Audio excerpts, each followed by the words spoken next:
The heck?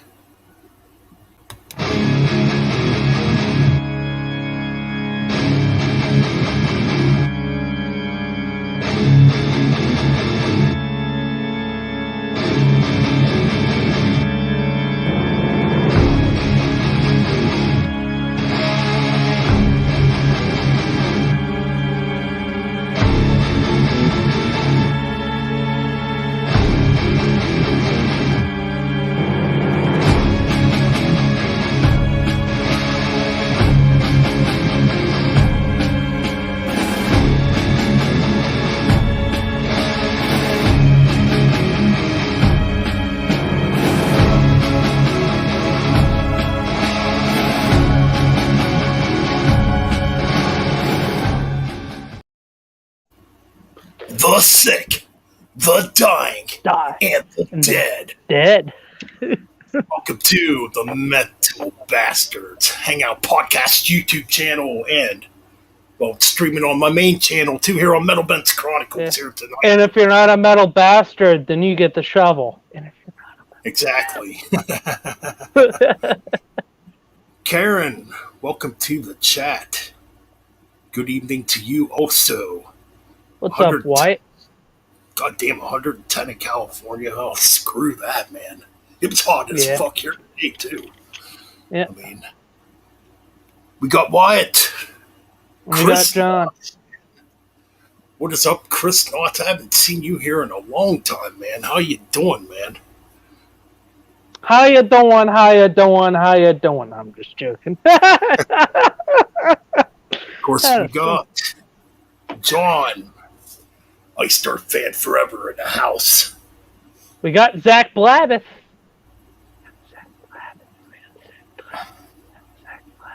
What's up, Zach Blabbeth? So you saw Megadeth on Thursday. That was the show. Zach Blabbeth, what's up? Mm-hmm. Actually, me and Mike here are seeing Megadeth on the 24th of September. Hershey Park Stadium. Hershey Park Stadium. We both live near each other, and we definitely plan on meeting up somewhere at that concert. So, if not, then, well, you know, they're still here. So, yeah. Right on. Yeah. Totally. Yeah. Because I'm going with family. So, you know, yeah. Nice. Yeah, man, I want to get that new Blind Guardian. I did hear one track off of it. Man, it's definitely back to the thrashier, older Blind Guardian type of sound. But anyways, let's get into this album review. Album number 16 by Megadeth. The sick, the dying, and the dead, and that damn glare, man. So mine was a Walmart exclusive because on Friday my car was in the garage. I didn't get it back till like 7:30 that evening. Luckily, before heading to work, I stopped at Walmart here near where I live at, and they had it. And I'm like, I'm picking it up. So mine's a Walmart exclusive, and it came with this little picture here. Oh, yeah. Yeah, my Scorpions Rock Believer came with a picture like this too, which is kind of cool. So a lot of people are dissing the artwork on here. I think it's badass. I think it's badass too. I mean, it's freaking Megadeth. Like the only albums I can think of that have bad artwork are Risk and probably Cryptic Writings, definitely. Yeah. Every other album, I've enjoyed the artwork for the most part, you know. And yeah, I like how they put the parentheses in here, like on the first 3 Megadeth albums with the dot. You know how killing is what business and business is good was, how peace sells, but who mine was, and so far so good, so what was. You know, I like how they brought that back. So yeah, so production, I think it's pretty damn good on this freaking album. It's very clean. It's very clean. It's definitely clean, but it has that '90s Megadeth type of feel. I think it does when it comes to the Yeah. production. But yeah, anyways, I forgot to look up who produced the album. It's not Andy Sneap. I have it right here. Oh, you got it? Producers David Mustaine and Chris Rakestraw. Yeah, Chris Rakestraw. Okay, yeah, he produced Dystopia also. So yeah, it's the same producer. It seems like a lot of people aren't happy with the production on this album, at least from most reviews I've seen. I don't got a problem with it. I think it I don't sounds got a good. problem with it. And it seems like a lot of people are bitching and crying about the acoustic interludes and a lot of Dave's spoken words. But come on, man. Are you people Yeah, new you got. to something? Or Yeah, you, yeah, do you you people, got. Yeah, go ahead, go ahead. sorry. Yet you guys are gonna bitch and complain about the album. You're gonna spend your damn money, go to Walmart and buy it, and then you're gonna see the tour. So stop complaining about it, folks. I mean, people are allowed to have their opinions, but it seems like Yeah, every review I've watched so far is the same fucking review. You yeah. know, not trying to dog on any YouTubers or nothing, but a lot of the reviews I've watched, it's literally the same review. They either hate the song Junkie or they hate the track Mission to Mars. Hmm. I mean, I don't know, man. And I'm not trying to like bash anybody here, but I'm just giving my opinions Oh, because yeah. even on first listen, I'm like, oh, this. I was like really into the album. I mean, right away. I didn't want to hit skip or I didn't ever want to not listen to a track on here again. I mean, yes, sure, there's tracks on here that are better than other tracks. Don't get me wrong, but as an album, it flowed really well to me. Oh, For 55 minutes and 10 seconds, it didn't feel like 55 minutes and 10 seconds to me. It went by quite fast, and I wanted to hear it again, which is a hmm. good thing when it comes to an album because you don't want to get bored with an album.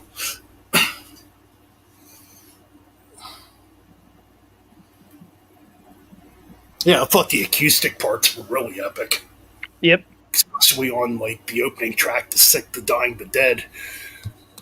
Dogs of Chernobyl. Is that right? Chernobyl.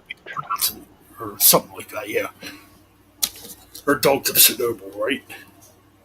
Yeah, I got the city right in my face. Yeah, Dogs of Chernobyl has some really cool atmosphere to it. Hmm. A lot of cool melody, and it gets Oh, like super thrashy near the end. yeah. I'm You here. got that. Sorry. Oh, go ahead. I'm sorry. I was gonna say for the track 7, what was it, Psychopathy? You got like the drum, you got that like in drum instrumental of Dirk and the Yep. bass stuff. Oh, Yeah, I hear a lot of people complaining about that one too. It's oh, just I an love inner it. I man. love it. I love it. And I think it sounds cool going into Killing Hmm. Time. But anyways, I know we're kind of scattering throughout the album here. Let's start off, I guess, by talking about the lineup of the band. Hmm. So obviously, you got Dave Mustaine. Yes. Needs no introduction. You know No. who he is. The sole leader and creator of Megadeth. So you got Derek. I'm not even going to try pronouncing his last name. Dirk But Verbeuren. yeah, but you got Derek from formerly of Soil Work on drums.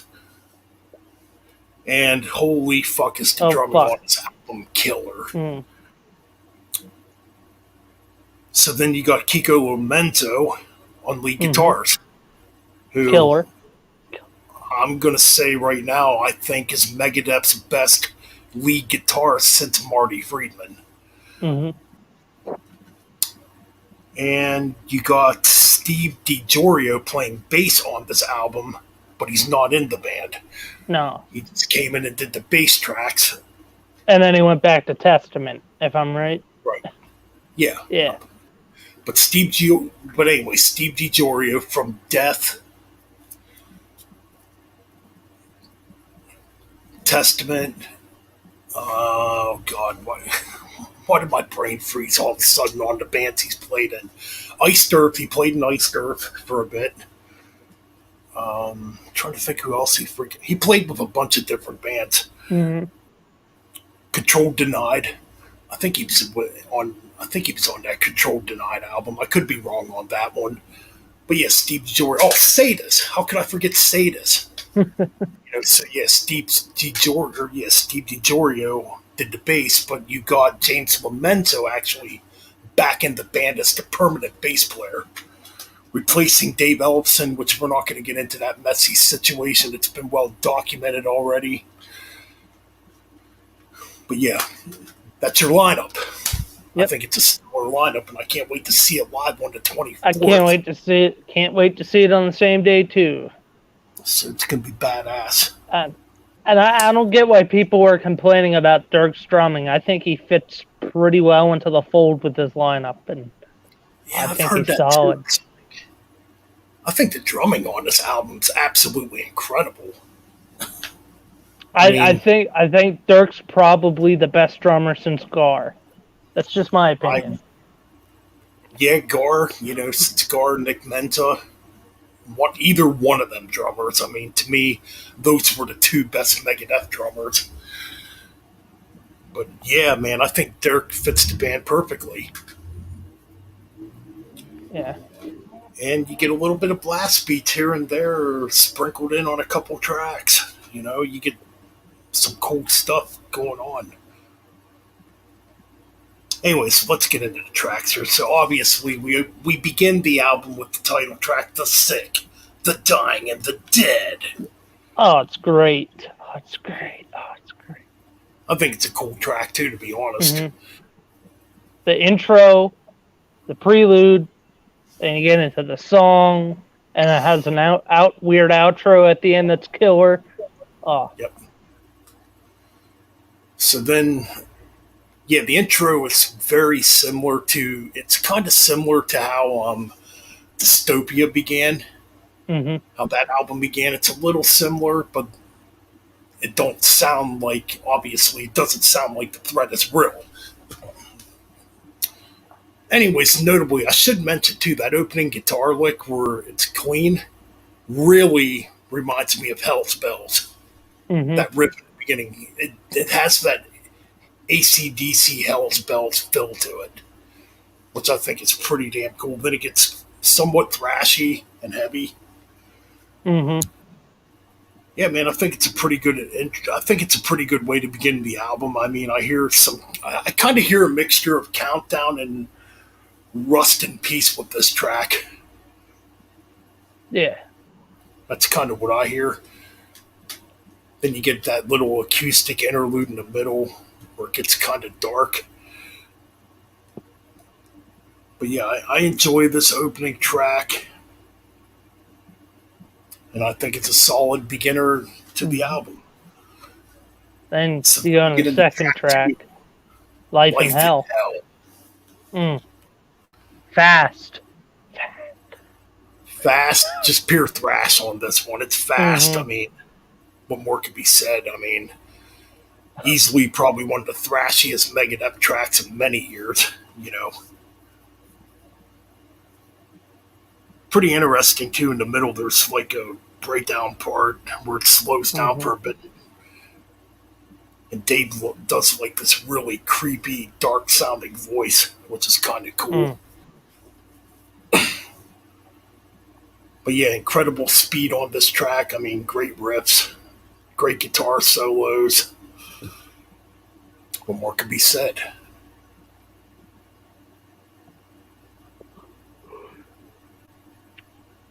Yeah. All right, so then we move into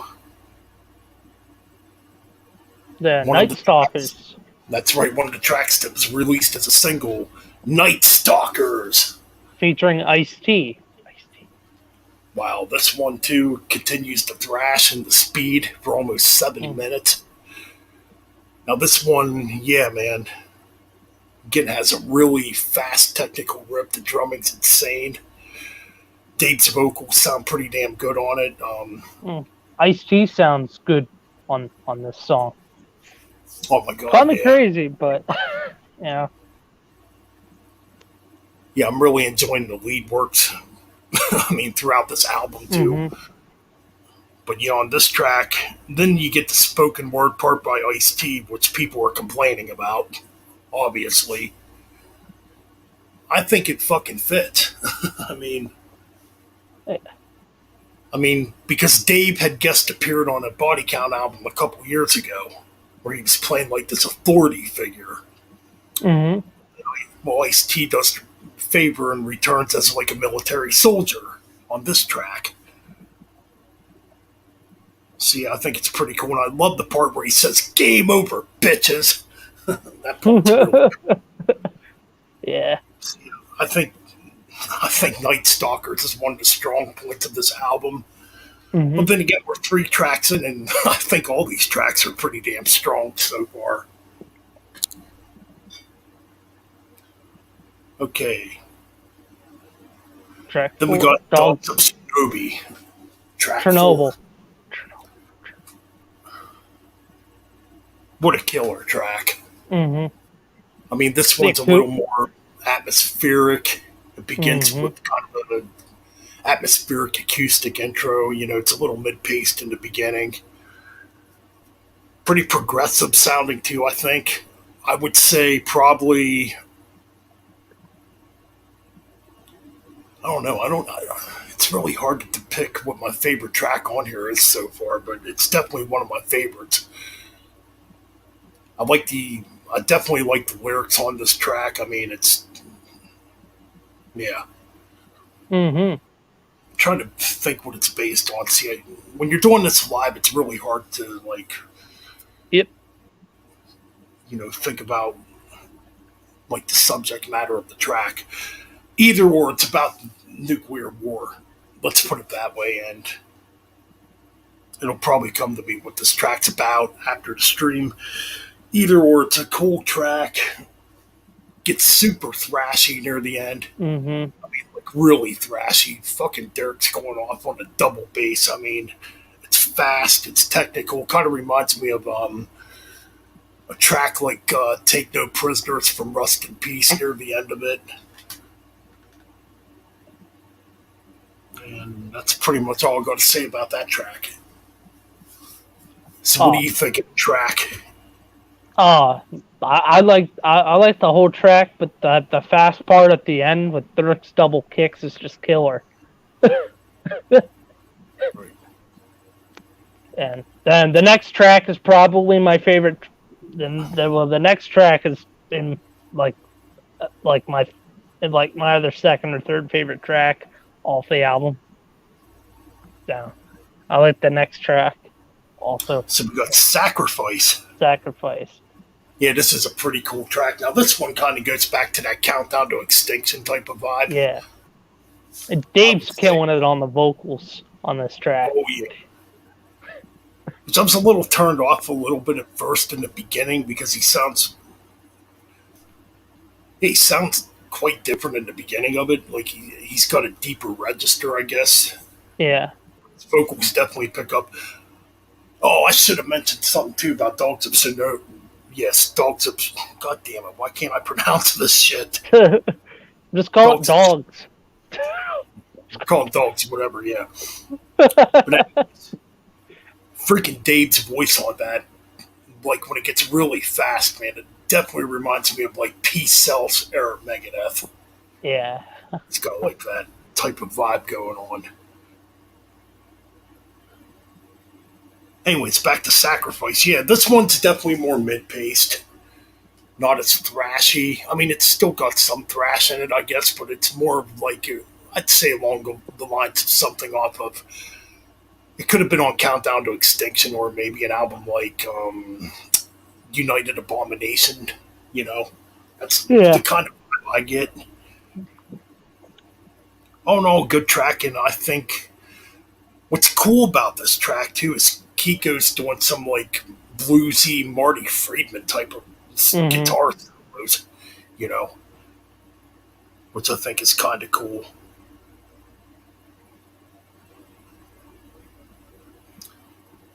Anything else to say about Sacrifice? It's just a kick-ass tune. All right, so then moving on, we go to Junkie.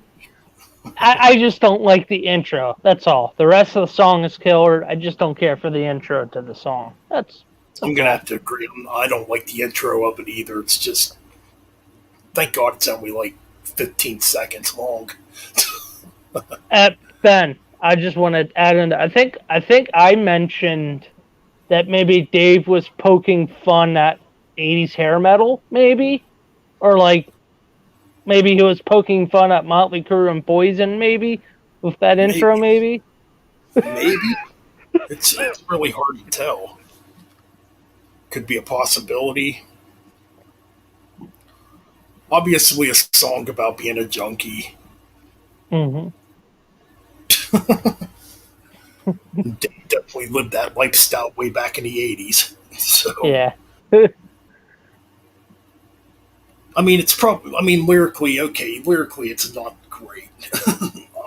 Lyrically, it's not great. But the song structure, the guitars, the drums, the bass, it's good. I mean, it's kind of like one of them Dave Mustaine tongue-in-cheek type of song, or tongue-in-cheek type of song, you know? Yeah. To me, it's a song not to really be taken seriously. No. It's got a little bit of that Dave humor going on, which some people don't like either. Yeah, I think all in all, it's a pretty good track. I mean, it kind of has that.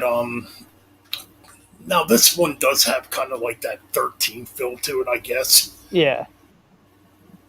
Or maybe, okay, this one kind of has that feel too. Like it could be one of the better tracks from Super Collider. But it's really the only track on the album. Like it's really the only track on the album that has that vibe and feel to it. Could have been a leftover. Could have been a leftover track. I mean, who knows? Yeah. Which I'd imagine it's probably not, but. Alright, so we go into Psychopathy. Oh, I like it. Killer drumming by Dirk. I mean, yeah, it's just an interlude to build into the next track here, but it seems like a lot of people are complaining about this one too. I mean, okay, whatever. You're gonna complain about an interlude that has Dirk going around the toms and killer bass stuff. I think it's cool, and it fills right into the next song. It literally builds you up for the next song. It's kind of different too because it's got like a tribal beat, and I don't recall any Megadeth track in the past really having that. So it's Dirk bringing something different to Megadeth, like as far as drumming goes. I think it's cool and it built into Killing Time, which I think Killing Time is another kick-ass song. Another fast song. Yeah, pretty fast. I mean, it reminds me of like one of the heavier moments from Countdown to Extinction. Mm-hmm. I can definitely hear a lot of Ashes in Your Mouth and This Was My Life from that album in this track, especially in the solo sections. I mean, I don't know, man. It's got some cool riffs and shit. I think it's a pretty damn good, solid track. Yep. Dave's solos on this album were pretty killer, too. Oh my god, this freaking album has excellent riffs and excellent solos all through it. Mm. Then we go into the last single that was put out prior to the album coming out. Soldier On. Oh. Kick ass. Absolutely kick ass. A good fast one. I mean, this one kind of reminds me of... What was that? Yes, at this time, people ride around here on dirt bikes where I live at. I thought it was a ghost for a minute. I was like, wait, what? Ghost of Metalben's past. I don't know. But anyways. Look. Oh yeah, we're talking about Soldier On. Soldier On. Really cool song. Pretty positive message in this track too. Keep soldiering on, no Yep. matter how bad this world sucks and Yeah. how bad people Yeah. suck. Just keep Just keep. soldiering on. Yeah. But man, you talk about some excellent rips in this track. I mean, yeah, this one's definitely similar to Death from Within from Dystopia a little bit. Maybe Sleepwalker from United Abomination, or what's the other one from? Maybe a little bit of Into the Lungs from Hell, Into the Lungs of Hell, Into the Lungs from Hell from So Far So Good So What, with the drumming patterns and the riffs, kind of similar Yeah. to something like that. Fairly fast, a lot of double bass. Excellent guitar solos, excellent tapping solos too on this one. I mean, and like I said, great lyrics. What do you think of Soldier on Mean Metal, Mike? I love it. You mentioned the finger tapping. That's what caught my eye the most. I like that tapping solos in it are pretty fucking cool. Right. Just sounds like classic Megadeth to me. Yeah. I think Dave said when he was making the album, he wanted something for the hardcore fans, or he wanted to do something that would have been fast. Oh yeah, you could definitely hear it throughout this album too. Yeah. So then we move on to Celebitant. Celebitant, which Oh mm. man, this track, another track that just kicks absolute ass. And you can hear Dave Mustaine showing off some of his like earlier influences before Megadeth. You can, I don't know if it's Dave or Kiko, but one of them I hear, it's either the first verse when the song, after the intro of the song kicks in, I kind of swore I hear the riff off of Don't Talk to Strangers and Holy Diver a bit. Maybe a little Maybe bit. Last in Line. Maybe Last in Line. I kind of hear that Dio riff tiny bit, just a little nugget in there. I hear it. I would definitely say this one kind of harkens back to his days in Metallica. Yeah. Because that opening rip does have that hit the lights vibe to it. You can definitely hear that. Fair to say, fair to say the slower part of the song kind of also feels kind of Sabbathy. A tiny bit. But yeah, you could hear that. It's got those, a little bit of a doomy, dark section to it. But then the end. Oh, the end of it. This might be my favorite solo break on the album. Damn.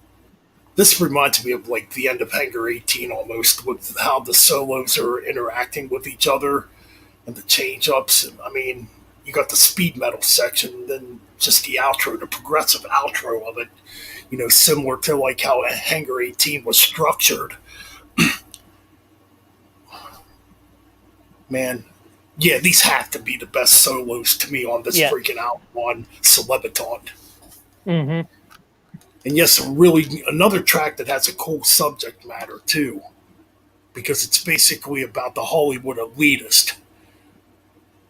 And Dave's just basically saying "fuck you" to them, basically. Yeah, basically a fuck you to Hollywood, and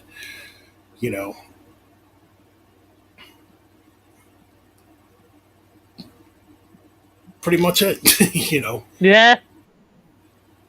And so then we got the one that everybody's bitching about, Mission to Mars. Oh, I'm sorry. Oh my god! I think I've only seen a couple YouTubers that actually like this track.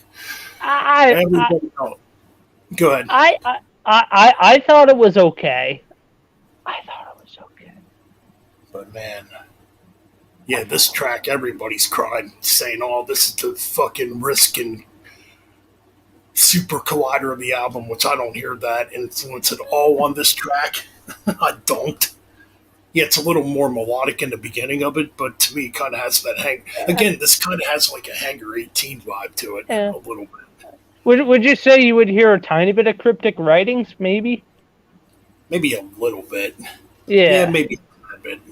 I mean, but for me, okay, I get some of the lyrics are a bit corny on this track, yeah, but some of them actually made me laugh my ass off. yeah. I did laugh a bit too in this song. After I listened to it more times, I kind of already starting to growing to like it a little bit more, and I laugh at it now. So Right. you know, Yeah, I mean, to me, it's a pretty funny song. Would it be the weakest on the album? Possibly. I mean, I don't know. I mean, even Mission to Mars and Junkie are cheesy. I still don't think there's a weak track on the album. Right. I mean, yeah, these tracks are cheesy, but you got to think too. In the past, Dave has written a few cheesy tracks on a lot of other past albums, and has acted or has added some humor in some or some of the other Yeah, Megadeth albums. It's nothing new here. What's going on? yeah. I mean, yeah, I kind of lost my train of thought here on what I was going to say. But yeah, the riffs I think are pretty darn good in this track, to be honest. And it's basically a Dave storytelling type of track, and that definitely seems to be turning people off. But whatever. You can have your opinions. I got my Yep. opinions. Mm-hmm. Like me and Jimmy K from That Metal Voice are probably the only two people that actually like this track. But and then we ended off with "We'll Be Back." Oh, we'll be back. I think that's the best track on the whole album. I think. You know what? I might have to agree. It is a killer track. It's just fast and vicious. I mean, I Mm. remember when it dropped. I'm like, And holy shit! It just got and me more for this album. and if I'm wrong, Ben, I think they just added that to the live set list. We'll be back. You're actually right. They did. They And definitely. So we'll be back. Yes, what a freaking barn burner of a track. You talk about trash. some great guitar soloing Mm. on this. Holy Great shit! way to end the album too. Good. Oh my god, man! Between Dave and Kiko going back and forth with the leads, Yeah. you And must just get like 7 or 8 different lead breaks in this track. yeah. And then And the Dirk tapping solos on here. Holy yeah. shit! And Like Kiko does Dirk's a cool tapping solo, and Dave does a really good tapping solo in this uh, track. and then you got Dirk's fast fucking hi hat Ooh, and his fucking snare and his double kicks are going fast. lightning And then fast. and then they have that little break section where Dirk does a couple fills and then they stop for a second. Then that last verse where he's just fucking pounding, double Right. kicking it. I don't know if it's a blast beat. It kind of doesn't sound like a blast beat, but he's like hitting that ride cymbal and he's like Yeah. going really fast towards the end of the Just song. excellent. You Mm, talk about an excellent way to end this freaking album. mm, And it makes sense. I mean, at first I thought this was probably going to be the opening track on here. And then, I mean, it ended up. I mean, that's kind of unique too, because usually when a band puts out a single, it's usually the opening track that they put out first. yeah. Instead, Megadeth decided, you know what, we're going to put out the final track on the album as a single, which I thought was kind of unique and cool. Mm, So then there's some cool chug riffs in this track. mm. The Some chugging. people, There's a lot of chug. There's a lot of chugs throughout the oh album. yeah, totally. I mean, some people are bitching that it sounds like Disposable here. That you got to remember that there's a lot of bands that use that similar palm mute Yeah. triplet type of riffing. Then it just ends with awesome fucking guitar solos, and that's the end of the album. Not really going Make, to talk make, about. Not going to talk about the bonus tracks. nah. I mean, they're only on good. This just makes me wondering. It is 2022. I wonder how long it'll be if this lineup stays around. I wonder how the next album would sound if Dave wants to make a couple more albums. Interesting. I mean, hopefully it doesn't take 6 years for the next Megadeth No. album to come out. If there is another Megadeth album in the future. You know what? I wouldn't be. You know what? If this was the last album, and Dave just said, "Hey, we're just gonna tour from now on," I wouldn't be upset. Nah, it'd be a great way to go out, I think. I mean, I think, yeah, this is a good album. And since I bought this, this is pretty much all I've been listening to. And so you know, when you go back and listen to it again, you know it's a damn good album. If you listen to it more than 3 times, it's a fucking damn good album. Exactly. And damn, man, fucking Dave Mustaine. I think Necrotic Nick said it best in his review. It's machine gun like, man. The speed on here is just the speed and technicality on here is the best he's done since. Ooh. I mean, I thought Dystopia was pretty technical. Endgame had some technical moments. Yeah, but I go ahead. Oh no, you go, Ben. My comment can wait.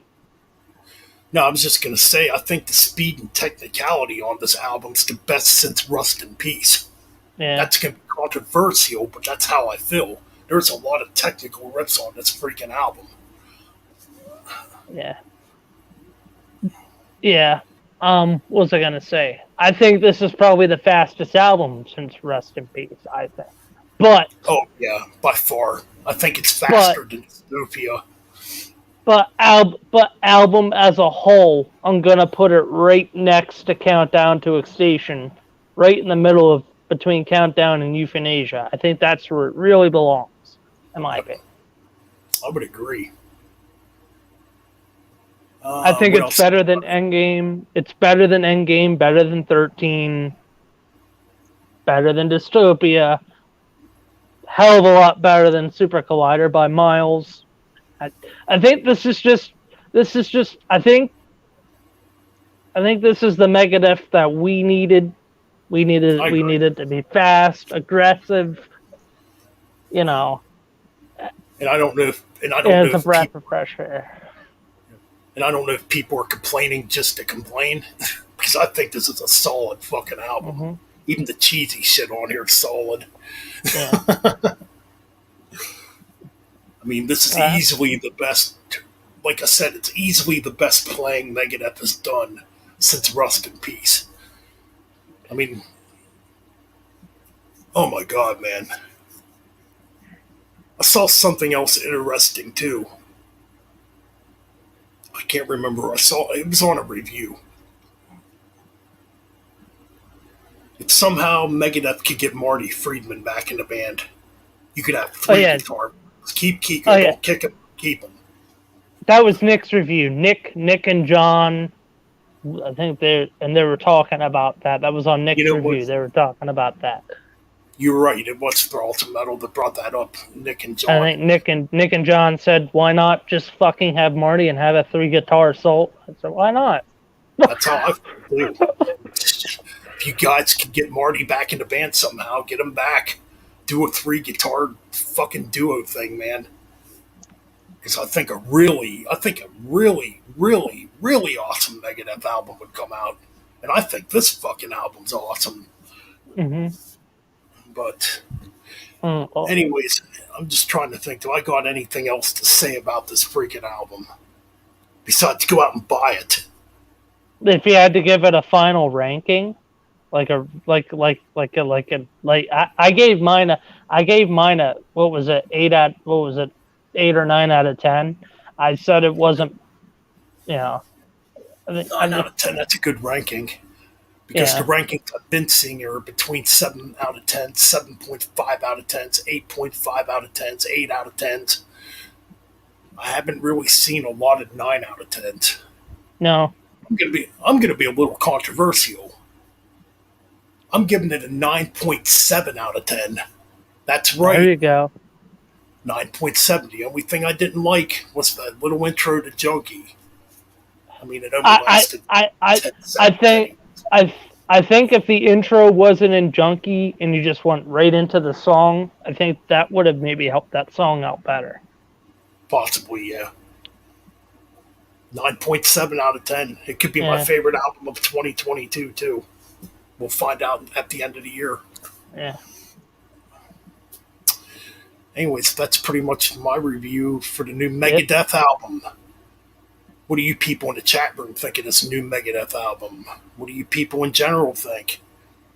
I'd like to hear some positivity come out of this. If you don't hear any positivity, me, Mike, will come over to your house. I'll bring the I'll bring my shovel, and I'll bring the mean metal axe.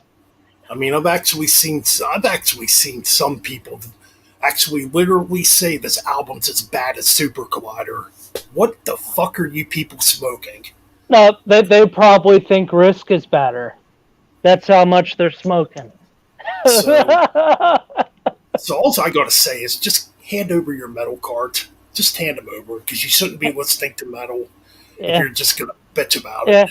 Hand over that leather jacket. I'll find a nice place for it. But yeah, that's my score, 9.7 out of 10. You can call that you can call it whatever the hell you want. I don't care. But anyways, that's pretty much all I got to say. Yeah. Oh, that's a really short stream. Right. So, yeah, I don't really have much else to say. Nah. Other than there might be a review coming up, maybe for the concert we go to. Megadeth.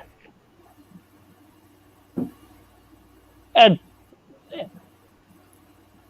don't really see a lot of comments in the comment section to respond to. That's a bold statement with health belts and peace sells. Hey man, that's what I heard. A little bit in that track. Ooh, Zach Blabbers said he's gonna get the CD. Well, go get it, man. Yeah, definitely get it. Like I said, whenever I get my money, I'm go. I said in the video, I'm already sold on buying it. I just got to get money, and then I'm gonna go fucking buy the album. You know? So, by the way, I do have the streaming on both YouTube channels. Yeah. And on Twitch. We usually never get no love over on Twitch, though. Twitch is basically the wild west of what the fuck. Well, I mean, on Twitch, Twitch is mainly used for gaming, though, and I'm not a gamer, so. Oh, man, I don't know. I'm not a big Machine Head fan. Not like I used to be. Yeah. Rob Flint's wanted them to turn into a real bitch. The only biggest thing in metal news was the 6-hour Taylor Hawkins tribute concert that was last night at the Q2 Arena in London. I heard that had some very positive things. And nice. I think Dave Grohl was saying that he wants to continue on with Foo Fighter. You know, despite Taylor's gone, Dave Grohl, I think, said Taylor wanted him to continue on with the band. Cool. Why not? I mean, I'm not a huge I'm not a huge Foo Fighters fan. Excuse me. There. Oh, I'm not either. But you know, if he wants to continue on, let him continue on. Yeah.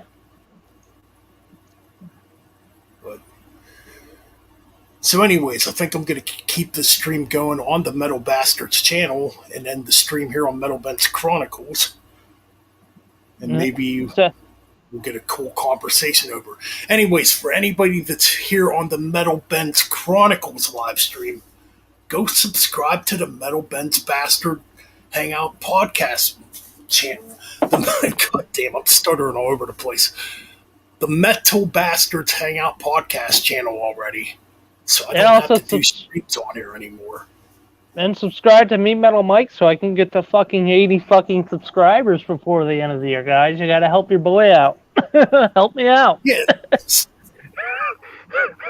In the words of That Edward Catastrossi, I watched his review earlier too on the new Megadeth album. Subscribe to channels that are actually real. yeah. Also, hot take: best damn drummer in Pennsylvania right here, guys. Right. Yeah, there's too many bogus channels out there becoming big. Subscribe to the real people. Subscribe to people that actually love this music. Yep. But anyways, that's it for the stream here on the side of Metalben's Chronicles. Like I said, if you want to see the stream continue on, you're come over to the Metal Bastards Hangout page and keep watching us. We'll be live for a little bit yet. Yep. But for now, I'm going to play our outro for leaving here, and